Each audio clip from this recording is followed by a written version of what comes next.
Well, guys, with an ending like that, it proves two things. One, this season is so much ballsier, and definitely no one in the show is truly safe. Hey guys, Cameron for Scream Queen, Season 2, Episode 3, Handidates, and holy shit, one episode. I mean, I kind of expected what happened in this episode to happen, but really, again, it's just showing that this season, this is what I wanted in Scream Queens, honestly. When Scream Queens was announced, like I said, this is what I expected to be, and the fact that they actually did what they did in this episode this early in the game, I'm really surprised about, but by far best episode of the season. We got a lot of information about what's been going on. We found out more about Cassidy in this episode. Just a really great episode overall. I'm really enjoying this season. But primarily we focused on Chad, Holt, and Chanel. They were our main thing going on this episode. But let's just get into this episode because there is a lot to talk about, obviously, and let's just get right into it. We start off right where the last episode left off. We see Chanel saying that they have another serial killer on their hands, and she immediately accuses number 5 of killing Tyler. Of course she does, and of course, it's crazy because number 5, as we know, really liked Tyler, and they actually seem like they were getting together. But she comes with this ridiculous story about Tyler saw her naked and gagged, and she was so enraged she decided he had to die. Number 5, of course, asking what she's talking about, saying that there was no way of killing him since she was with them the whole time. And she says that she was with them the whole time at Kappa, and people were getting killed, and she's still convinced she had a hand in some of the deaths. And I get what she's saying, I really do. I kind of understand Chanel, but at the same time, it's kind of ridiculous. So number 3 tells them how Hester had information of who it may be, and she thinks that they need to get her moved to this hospital. Number 5 says they're trying to kill them, and that they obviously can't trust Hester, because Hester could be, with the killer for all we know. So Chanel agrees that she's dangerous. They will do a little detective work on their own, and then they will go to Hester. So Chanel says they have to get his body down to the meat locker. Number 3 reminds her the last time they did that, almost all the bodies got stolen, and she feels the same thing's gonna happen again. So she really feels that this is not really in their hands, and that it's not really in their favor. So Munch walks in right before they can stash the body. Luckily, she isn't there to bust them. She just doesn't want a scandal since they are the cure hospital, and if they find out, they'll close it up, and she'll die, and then covers it up by saying she would figuratively. As we know, Munch says she's dying right now. I don't know if she really is, but as we know, she told Zayday and Chamberlain that she's dying, so we don't really know if she is. But they go outside and wonder what to do with the body. Munch says the killer could be any of them. They have to dispose the body, and it will buy them time so they can solve this internally. And I think this was a great way just to show a kind of like what's happened in the 80s is kind of ricocheting now. Because, and the way we're introduced to this hospital was them disposing of the body in the 80s, and them doing it again now, I think is a really great way of just showing it's coming full circle and kind of the same thing happening again. So number 5 says she wants just one more moment with Tyler, says she loved him, warts and all. They then dispose the body into the swamp. She tells him to go inside, not let anyone know about this ever. And number 5 says she loved Tyler. Chanel tells her to get over it, and I thought that was a great way to start the episode, just really showing, the way things are going, and I really did like that. So we see Randy, Chad's friend, and he isn't startled by the loud noises anymore, so he actually comes out of his room, and there's the Green Meanie waiting in the elevator. I didn't say this before, but I really like the Green Meanie's costume. That's because it is so stylistically different from that of the Red Devil. The Red Devil looked very basic. It looked like any sort of Halloween costume you could find.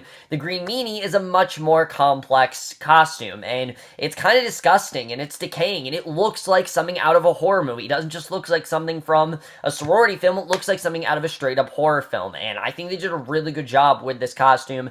But either way, the Green Meanie is waiting in the elevator, thinking that it's it's a test. Randy doesn't run away, and needless to say, he's dead. So right in the first 3 minutes, we've now had 2 deaths, which is insane. There's 4 deaths in this episode, let me just say, which is insane, but they actually did do 4 deaths, and we're only on episode 3. So once the Chanels then go to visit Hester, Chanel says they're coming for her as adversaries whom she had committed at an insane asylum. After framing them for murder she orchestrated, but are coming to her as fellow Chanels. You can tell, obviously, they don't trust her, and Munch tells her that someone's targeting patients, and 2 are already dead, and Chanel says that she knows who the killer is, and they just kind of want a name right off the bat. And obviously, Hester says she does because it's obvious and the clues are right in front of them, but she's not going to answer any other questions until they give her what she wants, which is to transfer the cure and a room with a view. And we get this great gag where Munch says that will never happen, but she did acquiesce to to one of her requests and brings her literally this videotape of the 1985 film A Room with a View. That's just a great example, I think, of really self-aware parody, and that's something that Scream Queen is doing really well this season. Like I said, it's a lot more self-aware. It knows it's ridiculous, it knows that a lot of its jokes are very dumb, and this is something that's from, like, Spaceballs. I mean, this felt like something out of a Mel Brooks comedy, and I love that. One of my favorite jokes of all time in any, like, a parody thing is a scene in Spaceballs where they literally show the video cassette of Spaceballs, and it's them watching it. This very much reminded me of that. I thought that was really funny overall, and just little things like that. It's very subtle, but it's hilarious, and they didn't really have something like that last season. I thought that was really funny here.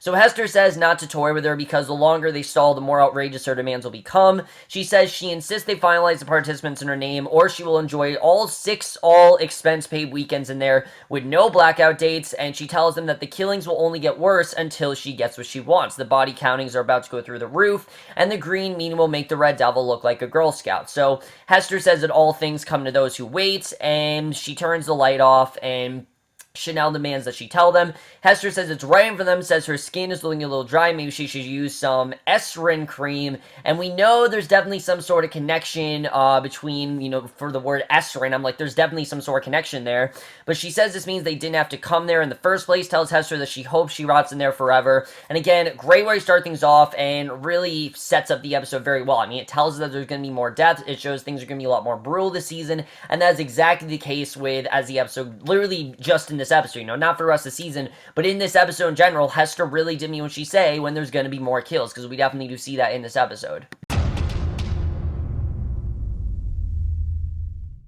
So then we get to the main thing going on in this episode. Like I said, the main stuff going on is Chad, Holt, and Chanel, and it's so much fun. I mean, this whole rivalry between Chad and Holt, I mean, it's really making Chad that much funnier of a character. I really love this rivalry overall. John Stamos and Glenn Powell work very well together, and I'm really loving it. He immediately names Holt as the killer because of his hand, and honestly, this is a viable theory. Holt denies any, you know, of the claims that Chad has made, says that he has no scientific evidence whatsoever, and Chanel asks about his hand at the movie theater, because, you know, he was doing weird things, but he says it was occasionally its spasms, but it doesn't have a mind of its own, and he says he would never kill with it.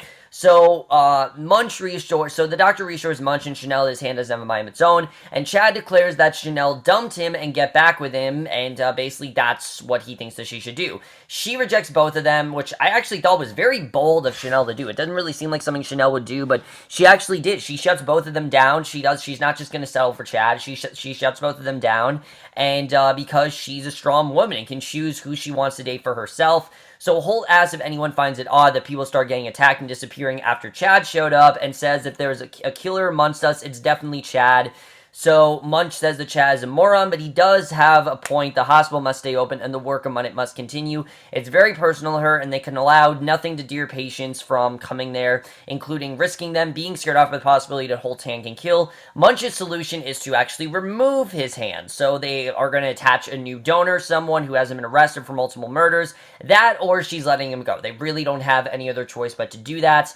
But again, I think some of the best parts in this episode is just the rivalry between Chad and Holt. That was a lot of fun to see, and that really does work throughout the episode. So we meet the patient of the week, who, again, absolutely ridiculous. It's this yoga teacher who keeps having orgasms, like, constantly, or what's called PGAD, which stands for Personal Genital Arousal Disorder, which I don't know. I guess that's a regular thing. It is, in fact, a regular thing. There's actually a YouTube video that I make fun of all the time with my friends about this guy that constantly has orgasms every 5 seconds. It's a very funny video if you guys want to check it out. I recommend you don't watch it in class, because obviously it's an orgasm video. Don't watch it in school or anything, but or at work. It's definitely not safe for work, but it's a very funny video, and every time this woman moaned, that's what they reminded me of, is a female version of that, and that kind of stuff is just hilarious. I think they did that very well here, and I love how outrageous these are becoming. I mean, Scream Queens, like I said, it's like fuck reality this season, and I really do like that.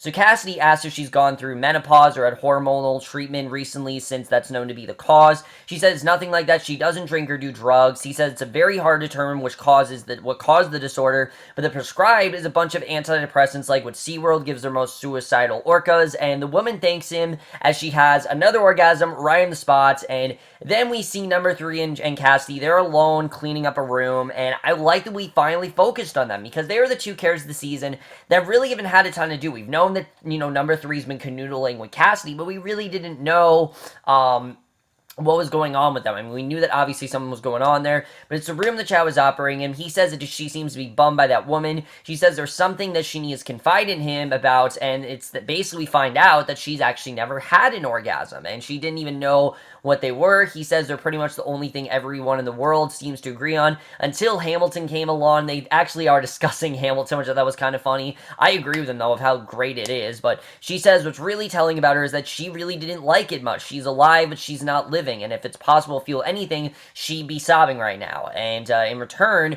Cassidy tells her that, and that's something that Billie Lourd's just doing really well, is it's very hard to play someone that's completely emotionless, but she does that really well with number 3, and it's good. It's hard to play that character and make it funny, and she's doing that really well. So Cassidy tells her that we find out, is actually a walking corpse, and that would make sense. That's why his, skin is so cold. I was thinking they were going to reveal that he's a vampire, and I'm glad that they didn't, because Ryan Murphy is known to have a lot of the same tropes in shows. The 2 most common tropes he does are vampires and ghosts when it comes to horror shows. That is, vampires and ghosts, and I'm glad that he did something different here.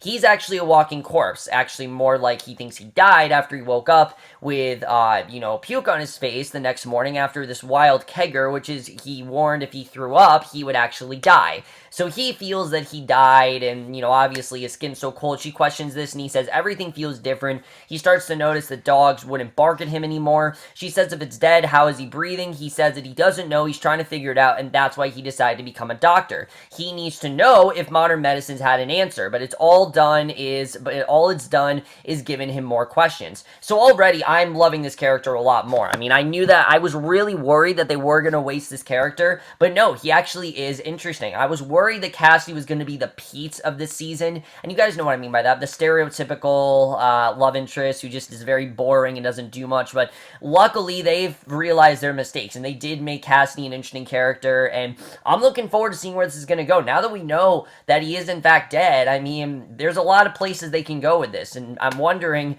how are people, obviously, he's a walking corpse. I think that's overall very interesting, but, he thinks that he hasn't moved on, so he can actually help number 3 feel more alive again. She says it's very noble and romantic, but she's so much death and tragedy and had so much in her life that it's like she's decaying steel, and she feels it's impossible to do that. And he says he's a doctor. Bringing people back to life is what he does. He may be dead, but she's not, and says to let him give her the chance to help her see that. He kisses her. She says his lips are super cold, and he says he told her that he's dead, and just a really fun scene overall. I really do like their bond. I can't wait to see where this is going to go. Like I said, we got some really great insight into his character finally, and it made me really love Cassidy even more, and I really can't wait to see where their storyline is going to go. So number 5 and Zayday are then in a game of Scrabble as a distraction, which I get why they did that, obviously. There's a lot of shit going on. But she then gets this clue. Chanel's in a very heated rant about the Ezrun moisturizer, and we find out that Ezrun is actually Nurse backwards. So automatically you can tell there was some sort of clue there. And I knew there would be, because unlike last season, Scream Queens isn't just doing random things. It seems like this season things actually matter. And I thought it was kind of clever the way they did that. So basically we know that's going on. Chad then ambushes Holt in the shower again. He's brought him all the applicants for the new hand donor, who he actually calls Handidates, hence the title of this episode. And he says he's performing the surgery, which Holt denies. And I thought that was kind of funny that we saw that. And obviously, Holt feels that he's a better surgeon to do that. Chad isn't nearly as experienced. But as we know, Chad did get to medical school, and he is in fact, being taught there. And, he feels that Holt should perform with his hand and everything. But we see Munch, Zayday, and the Chanels and Denise. They go to check out the potential clues that Hester left them. They go to the owner of Ezron, and we find it was actually at the Halloween party, but he didn't get killed because he was taking a large dump, and he had talked to one reporter. There's a lot of exposition in this scene, but what they did a good job with is there is an overabundance of it. Last season, there was so much exposition, if you guys remember. I mean, it seemed like every other episode would be like not every episode, but it seemed like every episode we get like some sort of flashback, and they did a good job with keeping this very, very simple overall. You know, this is the guy, he runs Ezron, he was at the Halloween party, but he didn't get killed because he was taking a large dump, and he had to talk to one reporter, but the hospital board made him pay $5 million in hush money and made him sign a non-disclosure agreement and put all the money into Ezron Creams, which is just Jurgens, and he didn't give a glimpse of the murder because he actually knew who did it. And we find out that in October 1986, he had only been in the hospital for a few months, but he was best friends with one of the nurses, Nurse Thomas, who had been there for years. One night before everyone was killed, she was freaking out because Halloween was coming up, and a reminder the year before when the doctor disposed of her husband's body seen in the swamp, which this was interesting because we saw that in the first episode. I thought it was just kind of foreshadowing the events that were going to come, but no, it actually does play a part into this season, and the year before that, but then got a phone call, which he knew was a female voice, says that they will kill again. He believes the killer is the pregnant wife for her child, and that's what he thinks is going on. And keep in mind he said the pregnant wife, because I definitely have a theory as to what's going on. It's not going to make sense unless you listen to the word pregnant wife. So they all leave. They take the Ezron cream as evidence because they feel they need it, and Denise automatically doesn't buy it. And actually, for once, Denise is kind of actually thinking rationally here. You know, the wife would have already gotten her revenge when the last killings happened. It already happened. I mean, she killed someone. Why else would she need to get her revenge? So she doesn't really feel it means much, but Munch agrees. She thinks that the child, who was a boy, is responsible, which makes most of the men working in the hospital suspects, which makes Chanel think it's Cassidy, because it's someone that is, born in 1986, which makes them 30.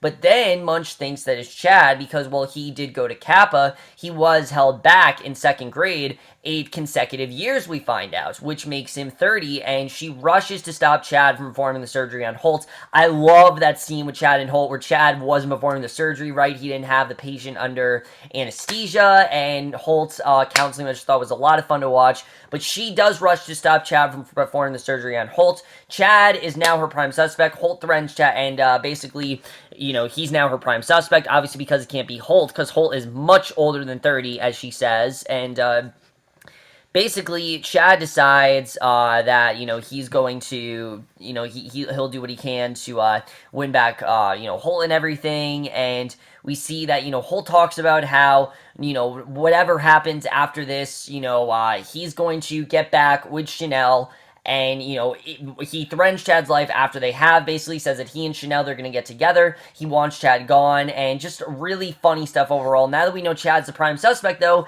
it did kind of make me think about Chad, but again, I don't really think Chad would kill. I couldn't really see him doing that. He's kind of too dumb to do that, but we then see the antidepressants have had a negative effect on the patient. She's literally beating up Candy Striper, Chamberlain, whatever you want to call him. Very funny overall. Which, Chamberlain is also a suspect. Chanel thinks that he could be a suspect too, and I feel like we are going to get more into that, but we didn't really in this episode. But number 3 and Cassidy then attempt to learn more about what's happened to her by recreating the pose, and surprisingly, it works. The patient we found just hurt her back. I don't really actually think we learned her name, surprisingly. I don't really remember what her name was, but Cassidy says that she's blocked, all they have to do is block off her potential nerve with a simple surgery, and she's cured. So it seems that it's not actually going to be too hard to help her. They know what they're doing, and it seems like that they're fine with that. So Chad then calls Chanel to the park to go for a walk. She tells him that she brought a stun gun if he wanted to murder her. And again, great stuff between these two. And he doesn't understand because he hasn't asked to have an actual conversation in a while. And it's very rare they've actually had one. Most of the time, it's just them having sex. And he said he's been doing some soul searching and he's been thinking about them. He cues a mariachi band. He tells them how he's in love with her. And even though when he told all the other girls he was banging how awesome it was they didn't have wangs and that he was in love with them, it was her all along. Says love is a funny thing. Asked her to have her lawyers look over a prenup, which is Chad's way of proposing marriage. Brock is then lurking in the background, and then when Chad looks back, Holt is gone, and basically we see that Chad is actually proposing to Chanel. So these two are now getting married. The second that it happened, I'm like, something bad is going to happen. I did not think this wedding was really going to go as it did, which we will get into that, but really interesting stuff overall. But then we get to the ending of this episode, which I know you guys want me to talk about. So Cassidy and number 3 are successful with their surgery. They celebrate with sex, but number 3 can't go through with it though, and she tries to blame it first on the music selection, and he says he's in love with her and she'll always be safe with him. And now it's time for her to explore the power of glory of the female orgasm. She says she can't do it because of his skin. It makes her feel like she's hugging a snowman, which I don't blame her. I mean, I don't think you could really, especially someone that cold, I just could not see myself doing that. He says that they discussed that he's dead and hot blood doesn't run through his veins like it does through hers. He takes his temperature, which is only 61 degrees, which isn't really that bad, but again, you know, it's just not normal. And she realizes that he really is dead, that he's not lying, that he is in fact dead, and that he definitely could, you know, that he is dead. And I'm believing he's dead. I don't think that this is something that he's come up with. I think he is in fact dead, and I like the way that they're bonding over this. I think it's interesting overall. So Chad then calls Holt in to ask him to be his best man to keep him from leaving Chanel at the altar, since literally everyone else is dead, and he agrees, but not letting him know that once they break up, he will be there to comfort Chanel by having a lot of sex with her, and Chad says he wouldn't have it any other way. And I like the way they did kind of make amends. You know, they didn't really make up, but they did kind of just make amends and say, alright, fine, you can have her if something bad happens. So Chanel then shows up her engagement ring. I don't remember what she said exactly. It was like this very expensive, elaborate engagement ring. And she asked Chanel and number 3 to be her bridesmaids and number 5 to be the ring bearer since they're not as close. Literally tells her she has to dress up like a dog since dogs are usually ring bearers, I guess, nowadays. And I thought that was kind of funny. The wedding is then set for the next day, so Chad doesn't change his mind or forget. That, again, was very funny. I don't remember ring bearers really being dogs. I was a ring bearer twice in my life when I was a little boy. I thought the ring bearers were kids, but I guess they're dogs. I mean, I don't know. The show said that, so I'm guessing that's true. I haven't been to a wedding in a while, so... Chad, basically, I thought that was funny that they wanted to set it for the next day, because Chad, maybe he would forget, definitely. Knowing he's Chad, he probably would. But Zayday and Chamberlain escorting the patient out, and it seems like, you know, she's going to leave and everything. But right when they escort her out, the Green Meanie shows up, does an impressive Hatchet talk, so literally cuts her head right off. Crazy stuff right there. And I liked it was in slow motion the way it was done. He then slashes Chamberlain in the chest. But when it goes for Zayday, she stands up to them. They flee without harming her, which Chamberlain obviously doesn't understand. Very weird overall, for whatever reason. The killer completely ignored Zayday, didn't even try to hurt her. And there's definitely a reason why. It's not just because Zayday's a main character and we can't hurt her, because Chamberlain's a main character. So obviously, characters can't get hurt. There's just a main reason why Zayday isn't getting hurt, and we don't really know what that is. That's going to be very interesting to see where that goes, because that definitely surprised me. Then we get to the ending, which I honestly thought this was pretty genius the way it was done. Hester's being moved to the basement of the hospital, a la Hannibal Lecter, Silence of the Lambs. You know, we finally get to see her in that mask and everything. She asks them why the change of heart. Denise says that her Ezra and Lee turned out to be legit, so she pulled a few strings of Quantico and had her conditioned here on the condition that she's under investigation, because she is in fact still, you know, she was the killer, and they feel she could be still in cahoots with the killer. I don't think she's, you know, the killer, but she could be in cahoots, definitely. So Zayday talks about the murder and how he refused to kill her. Hester laughs maniacally, and they demand to know who the killer is before he kills again. She just laughs because they're too late, and the second she said that, the wedding is having, like, something is going to happen at this wedding. It's happening in the hospital, and we see that Chad doesn't show up. You know, everyone's there, everything seems to be going as planned, but Chad, for whatever reason, doesn't show up. You know, Chanel thinks he's running late, but we see blood dripping from the ceiling. It drips onto Chanel's shoulder. His body literally falls through the ceiling, and Chad's dead. Yes, they've literally killed Chad in the 3rd episode, and that is the way the episode ends. So ballsy, just such a daring move. Let's just get this overall, because there's so much to talk about with that. Now, yes, this was very shocking and completely unexpected, but honestly, I definitely did see this coming. And bear with me, you know, I didn't expect him to die in the 3rd episode, definitely. I thought he was going to die much early, you know, much later on, but I thought he was going to die last season. He probably should have died last season. Ryan Murphy said straight out before the show ever came on that only 4 characters were supposed to live last season, and a lot more than 4 characters lived. What I'm thinking he's doing is he's getting those characters that he felt should have died last year, and he's killing them off very early in. I didn't think Chad was going to die in episode 3, but when he was, said to be recurring, that definitely kind of, made me suspect a couple things, because Chad's such a great character. I didn't think they'd just make him recurring, but now it makes sense, obviously. He's now dead. I can't believe they kill him off, but honestly, I think they did everything they could with his character. There's not really much more you can do with Chad as a character, especially in this setting. He works in the hospital setting, but he doesn't work as well, as he did. I think he definitely worked at just as good here. There just wasn't a ton more they could really do with him, but they definitely used him very well. Sad to see him go. Glenn Powell was by far one of the best parts of the show this season and last season, especially last season. He was definitely one of the things that kept me watching last season, but definitely sad to see him go. But again, it really does prove that no one truly is safe. I mean, knowing that they can kill Chad, they, the Green Meanie stabbed Chamberlain. It killed all the patients so far, so there's definitely a reason why it spared Zayday. I mean, obviously, we don't know why, but I feel like there's definitely a reason why that's happening. We don't know if it's because they know Zayday, if they're in cahoots with Zayday. The killer is definitely not Chamberlain. We know that for a fact. Chamberlain was standing right there. There's no way that it could be Chamberlain.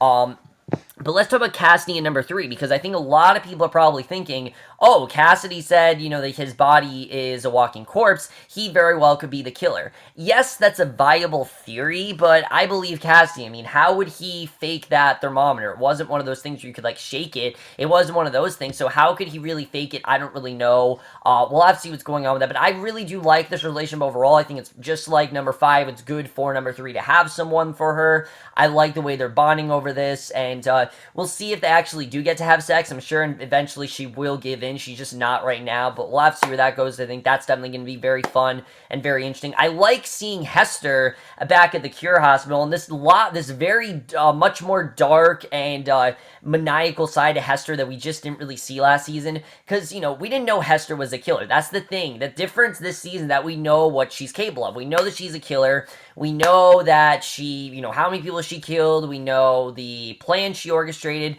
We know all of that. So Hester's a lot different of a character this season. Last season we just kind of saw her as weird. This season we see her as kind of a genius. I mean, the way that she's really just making them do all this stuff for her, she definitely isn't in cahoots with the killer. I know that for a fact. She knows who the killer is, and I don't know if she's working with the killer, but I definitely think she definitely has some sort of connection with the killer. The killer, I definitely have a theory about. Remember straight out that a lot of people are thinking, oh, it's probably the baby, from the 1980s and everything, because that's what it was last season.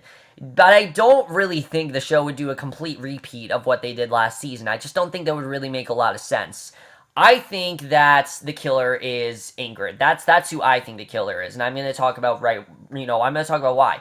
Why aren't we seeing Ingrid? I mean, that's a genuine complaint. Why aren't we seeing Ingrid? There's clearly a reason why, and I think that reason why is because she is the killer. She has been lurking in the hallways saying she's going to eat the Chanels. She has been very creepy since the moment we met her. She's been in very dark spots. I mean, there's really no doubt in my mind that Ingrid very well could be the killer. I mean, there's a reason why we're not seeing her. She's a main character this season. I mean, there's definitely got to be a reason why, and I think that mainly is the reason why. I think it is intentional that we're not seeing her, and I think Ingrid very well could be the killer. So I really don't trust her one bit, and I think very well, she could be the killer. Remember that Lynn said that it's not just a child, it could also be the wife. So I think maybe Ingrid could have been the wife. We don't really know, but we'll have to see what's going on there, because I definitely think that Ingrid could be the killer, but again, I don't know. We'll have to see.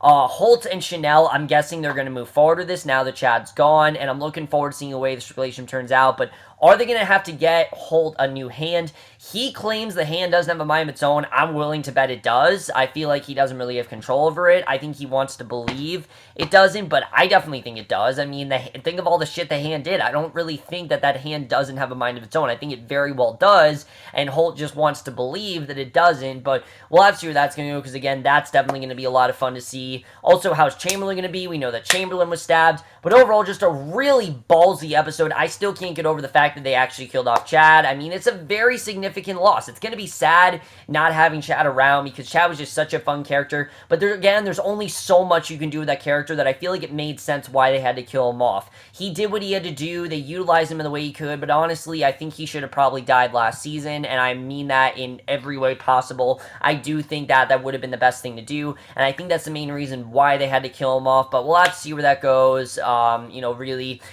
And I mean, they really did use him very well. I mean, pretty much every scene between Holt and Chad in this episode was absolute perfection. Pick any of those scenes that those two had, absolute perfection. Loved everything about it. I'm going to miss that dynamic because it was one of the best parts of the season. But again, I get why they had to kill him off. It makes sense to me. I'm definitely not bitter about it. Now that he's dead, I think really anyone could be next. One of the Chanels could be next. I definitely think one of the Chanels are about to die very soon.